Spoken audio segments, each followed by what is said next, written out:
তোমার শরীরে যতটুক যৌবন আছে না ওটুকুই আল্লাহ যতটুক দিছে যৌবন ওটুকুই। এবার কি আরেকজনের মেয়ের ইজ্জত নষ্ট করে ভোগা ভাগা দিয়ে ওর সাথে এই যৌবন কাটাবা, নাকি বিয়ে করে বিবাহিত স্ত্রীর সাথে কাটাবা? এই একটুকুই যৌবন, বুঝছো? যেরকম তোমার কাছে 100 টাকা থাকলে 10 টাকা খরচ করে ফেলে আর কত থাকে?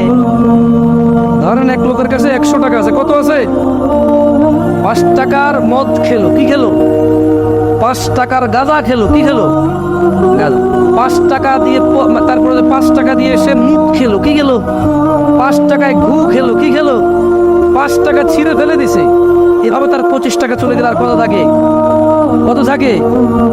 আর বাকি 25 টাকা দিয়ে সে কি করলো? এইভাবে পেঁচায়া সিগারেট জ্বালা খাইয়ে ফেললো। বাকি 25 টাকা কি করলো? এইভাবে পেঁচায়া সিগারেট বানায়া এর ভিতরে সাদা পাতা জর্দা বোমান দিয়া উড়াই দিল। টাকা আর কত থাকে? এবার যদি 50 টাকার নোট বগলের নিচে নিয়ে যদি দৌড়াদৌড়ি করে, এটা 100 টাকা হবে? বালিশের নিচে রেখে 100 হবে? 100 টাকা এমনি এমনি ঘষাঘষি করলে হবে? ছোট ভাই, যৌবনটাও তো এরকম আল্লাহ দেওয়া রিজিক। যতটুকু আল্লাহ রিজিক দিয়েছে অতটুকুই।